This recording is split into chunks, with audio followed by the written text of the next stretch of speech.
I'm about to tell you something that's going to piss you off. You're not stuck because of your circumstances. You're not stuck because of your past. You're not stuck because you lack resources or opportunities. You're stuck because you're choosing to be stuck. And in the next 11 minutes, I'm going to prove it to you with 4 facts about your life that you can't deny. By the end, you'll either hate me or thank me. But you won't be able to unsee what I'm about to show you. Let's start with the most uncomfortable one. Fact number 1. You've had the same conversation with yourself at least 47 times in the last 6 months. You know the one. It happens Sunday night or early Monday morning. This week is going to be different. I'm going to start working out. I'm going to eat better. I'm going to finally work on that project. I'm going to stop wasting time. By Wednesday, you're back to your old patterns. By Friday, you've forgotten you even made that promise. And by next Sunday, you're having the same conversation again. Here's what you don't realize. That's not a conversation. That's a ritual. A ritual that makes you feel like you are trying without actually trying. It's a pressure relief valve for your guilt. You say the words, you feel the temporary motivation, and then you give yourself permission to stay exactly the same. Want proof? Open your journal or your notes app right now. Look at what you wrote 6 months ago. I'll wait. See those goals? Those "this time I'm serious" declarations? You're still talking about the same things, aren't you? Different words, same trapped feeling, and here's the part that really stings. Other people achieved those exact goals in the time you spent talking about them. Someone with less experience than you, fewer resources than you, more obstacles than you, they did it while you were planning to do it. That should make you angry. But not at them. At yourself. Because if they could do it, what's your excuse? And don't give me one, because I'm about to destroy every excuse you have. But first, let me tell you about the second fact. Fact number 2, you've engineered your entire life to avoid feeling anything uncomfortable, and it's killing you slowly. Watch what you do in the next 60 seconds after this video ends. I already know. You're going to check another app, scroll for a bit, look for that next hit of easy dopamine. You're going to avoid the uncomfortable thing you know you should do. You do this hundreds of times a day and don't even notice. Every time you pick up your phone instead of having a difficult conversation. Every time you watch one more episode instead of working on your goals. Every time you stay quiet when you should speak up. Every time you say yes when you mean number. You're not lazy. You're not unmotivated. You're addicted to comfort. And comfort is a slow poison that makes you weaker every single day. Here's a test. When's the last time you did something that made you genuinely uncomfortable? Not dangerous, just uncomfortable. Had a conversation you were dreading? Put yourself out there and risked rejection? Tried something you might fail at? If you can't remember or you're thinking, well, I go to work and that's uncomfortable, you've proven my point. Work doesn't count. That's obligatory discomfort. I'm talking about voluntary discomfort. Chosen growth. The people who aren't stuck. They've learned something you haven't. Discomfort is the price of admission for a better life. Every single thing worth having exists on the other side of uncomfortable. You want a better body? That requires the discomfort of discipline when you're hungry and tired. You want a better career? That requires the discomfort of learning new things and risking failure.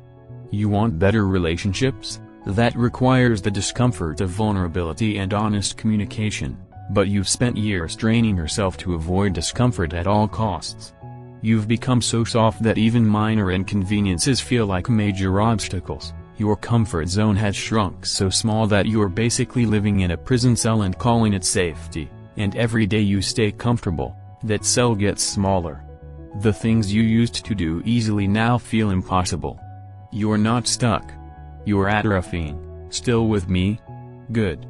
Because fact number 3 is where this gets really personal. Fact number 3, you're more committed to your identity as someone who struggles than you are to actually solving your problems. This is going to hurt, but it's necessary. You've made being stuck part of who you are. It's become your story, your narrative, your excuse for everything. I'm just not a morning person. I'm not good with money. I'm an overthinker. I have trust issues. I'm not creative. I'm socially awkward. These aren't facts about you. These are stories you keep telling yourself. And every time you repeat them, you reinforce them. You become more committed to being that person than to changing, because here's the secret benefit of staying stuck: it absolves you of responsibility. If you're just not that kind of person, then you don't have to try. You can't fail at something you claim you're incapable of doing. Your struggle has become comfortable, familiar. It's given you something to talk about, something to bond with others over, an explanation for why your life isn't where you want it to be, and the scariest part? You're getting something out of being stuck. Maybe it's sympathy from others. Maybe it's an excuse not to take scary risks. Maybe it's a way to stay small so you don't threaten the people around you. Maybe it's punishment because deep down you don't think you deserve better. But whatever you're getting from being stuck is not worth what it's costing you. Think about it. What would you have to give up if you actually solved your problems? What identity would you have to release? Who would you have to become? And that brings me to the most brutal fact of all. The one that separates the people who break free from the people who stay stuck forever.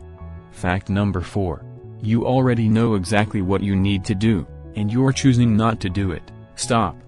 Before you argue with me, really think about this. You know you need to stop eating garbage. You know you need to exercise.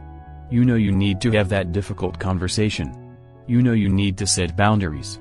You know you need to stop scrolling and start creating. You know you need to invest in yourself. You know you need to leave that situation that's draining you. You already know you don't need another video. You don't need another book. You don't need another course or coach or motivational speech. You don't need more information. You need to do the thing you already know you need to do, but you won't. Because doing it would mean admitting something terrifying, that you've been capable all along. That every day you stayed stuck was a choice. That you've been lying to yourself about why you can't, when the truth is you just won't, and that truth is devastating. Because it means you've wasted time you can't get back. It means you've chosen comfort over growth, fear over courage, excuses over action. But here's where this gets interesting. Right now, watching this video, you're at a fork in the road. You can take what I'm saying and use it as fuel to finally change, or you can do what most people do, get defensive, make excuses, tell yourself I don't understand your unique situation, and then click away to find content that makes you feel better about staying stuck. The people who click away? They'll be stuck a year from now, having the same conversations with themselves, blaming the same circumstances, stuck in the same patterns. The people who stay, who sit with this discomfort, who let this truth land, they're the ones who break free. So which one are you? Here's the hard truth that ties all of this together. Being stuck is not something that's happening to you. It's something you're doing. Every single day, you're making micro decisions that keep you trapped. And you're making them so unconsciously that you don't even see them as decisions anymore, but they are. And that's actually the good news, because if you're choosing to stay stuck, that means you can choose to get unstuck. Right now. Not tomorrow, not next week, not when you feel ready. Right now. Here's what that looks like. You pick one thing. Not 10 things, one thing. The thing you've been avoiding the most. The conversation you need to have.